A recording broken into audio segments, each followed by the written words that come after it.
Hey, welcome to this episode of 52 Masters. For this installment, I'm gonna take this cool looking training knife and stab it into this man.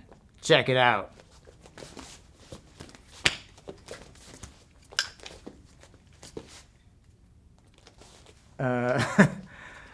Actually, I'm not gonna do that. I'm gonna learn Filipino martial arts with my good friend Guro Alvin Catacutan. Let's get to training. I am 51 years old. I've been a practitioner of Okinawan Shorin-ryu karate since I was 7. There was some who would call me a master. I assure you, I am not. I believe that the true expert is someone who still has a student's heart and a beginner's mind. This year, to celebrate turning 52, I'm setting out to learn from 52 other disciplines, each from its own master. Some things I've tried before, others I'm a first-day beginner like anyone else.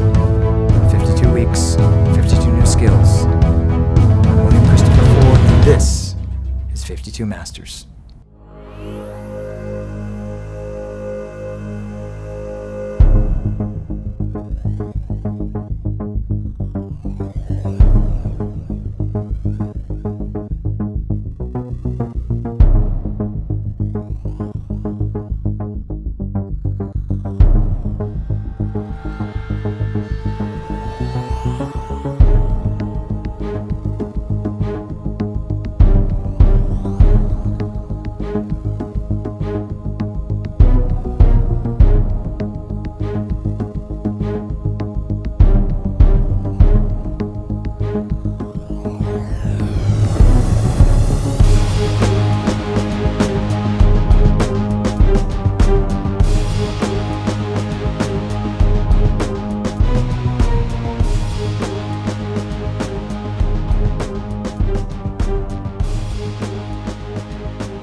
Muay Thai, you're measured. The other part of it too is for blood product. And here, boom, boom, stop the squirt so I can keep working without a big mess, right?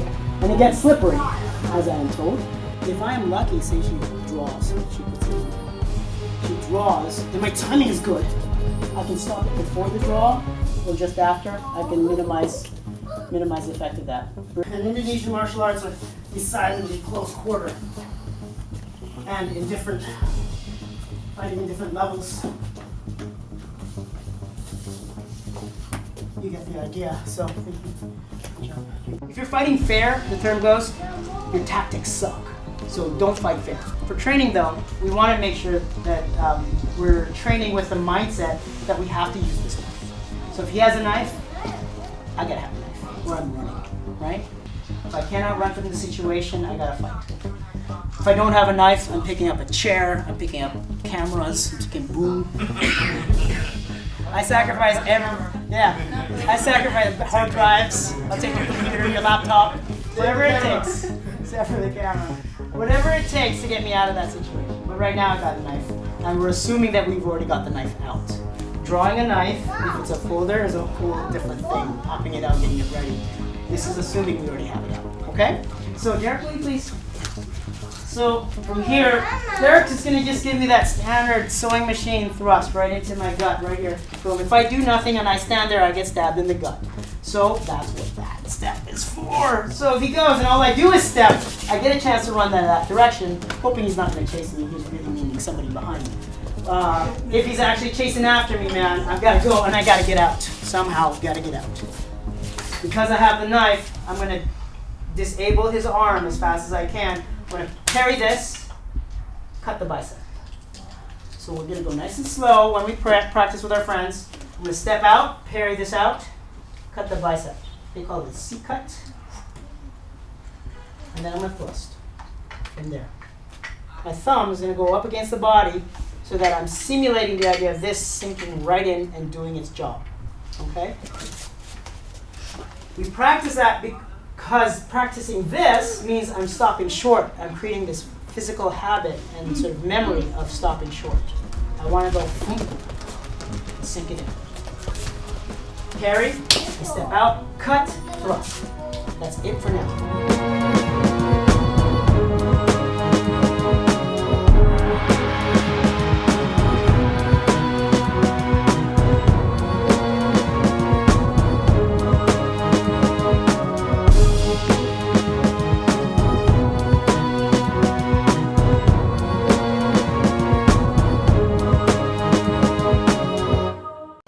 I'm here with this episode of 52 Masters with Guro Alvin Catacutan. Thank you very much, sir. Thank you for being with me today. I really appreciate you, lending your voice to this martial arts journey that I'm having myself. Well, thanks for having me. How did you get started in martial arts? Well, I started late. I was in college, my first year of college, freshman year. I had taken the Shotokan class there at the University of Winnipeg in Canada, and I decided I needed more. So I joined the JKA Manitoba with Sensei Philip Dingman, and started my journey there. Continued on to my Shodan, all the while studying Shakespeare and theater. Got my theater degree and did some film work, and through that was actually my first film job as a stunt choreographer and a stunt man on a television show, a kids television show, and they needed someone who knew karate and could help out on camera and off camera, and that was me. And, it's a small town, small city, with a growing film industry and television industry, and when you're the one guy who's in film who does Shotokan, they call you. So that was in Canada? Yeah, I was in Canada. Okay. And then years later, about 7 years later, because I started dating my then girlfriend, now wife, we moved to LA. Hollywood called, and I wanted to be there. So, and my wife had a great job down here, and we've been here ever since. But then I discovered the Inosanto Academy. My goal was actually to take my daughter into class so she could join the Little Dragons class with Guru Dan. And I realized where I was, and I said, you know what? I need to train. So that was the beginning of my journey at the Inosanto Academy with Guru Dan Inosanto. What was the first time you met Guru Dan? Was there were you starstruck? I'm trying to remember. Being in the business, it's hard, I'm not so struck by most people, but with him, he's got this presence that is so kind and compassionate that overwhelms you first. You go, wow, he's just non-judgmental. He does his thing. He teaches and he trains, and you're inspired by him immediately. Sure. Especially nowadays, now that he's in his 80s. When I met him, he was in his 70s, and I was really in awe, mostly by the fact that he continued to train and teach. Every day, there's something he's doing. He's training privately with someone in Brazilian Jiu-Jitsu, or another style of Filipino martial arts, or Muay Thai, or Cambodian kickboxing with other masters. He's one of those people you go, wow, how do I do that? Yeah, definitely. I would consider him definitely a master of masters, in many ways. And it's such a humble guy, too. Very nice man, and I've had a couple of occasions of meeting him and getting a picture with him, and I was pretty nervous, but he's a very nice man, so cool. And I speak 5 words of Tagalog, and he was so impressed, and I'm like, that's about it, Guro, So I have to avoid him now because I don't want to disappoint him. I think mostly it's because he's impressed by anyone who speaks Tagalog, because he has a tough time with it, and he tries his best, and even in class, he'll ask me for translations or corrections on his pronunciation. Sure. And I'm not that great. I was like, I don't know, girl. I got to look that up. So I'll hit Google in the middle of class. Okay, right. He's right. You're right, girl. Google says you're right. Google says you're right.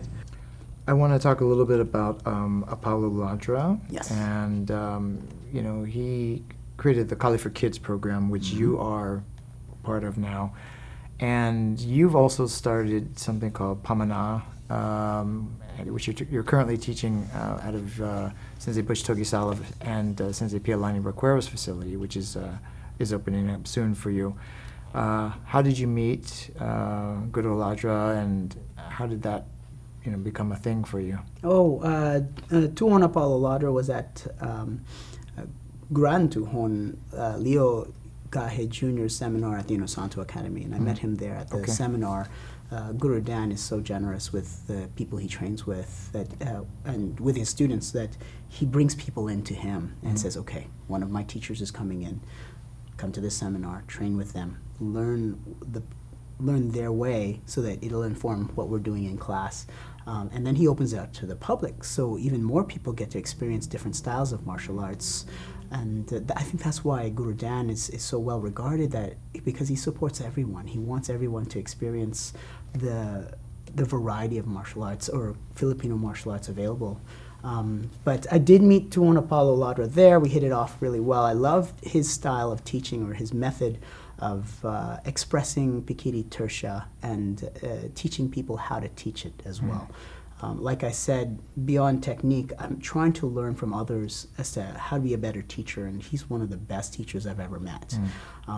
And he's also passionate about sharing the culture through the martial arts. So through Pikiri Tertia and iKali, which is the adults blade art program, and the Kali for Kids program, he's infused all the programs with parts of our culture and practices like mano, which is taking someone's hand and bringing it to your forehead for the kids to do to their elders, bringing back the respect and the cultural aspects that other martial arts have done so well. And because he comes from a Korean Taekwondo background, he learned that through them. And he's, you know what, why aren't we doing this here?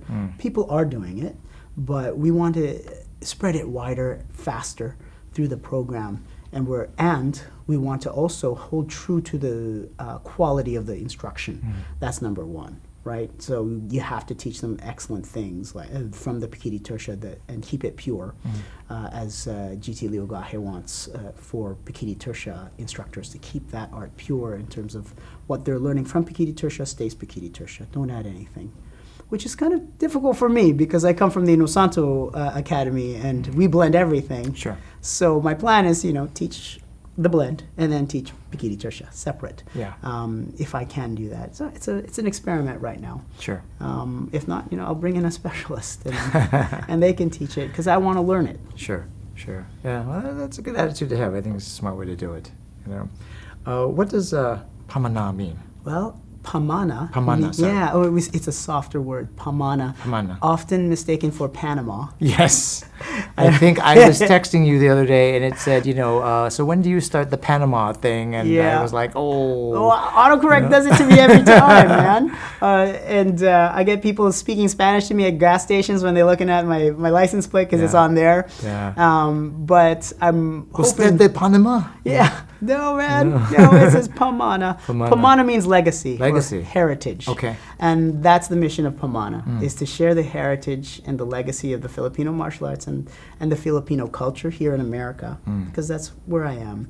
I was born in the Philippines, and I live here, raised in Canada, and I live here, but I want to make sure that more and more people appreciate the contributions of the Philippines and Filipino people here in America to the martial arts and to society overall.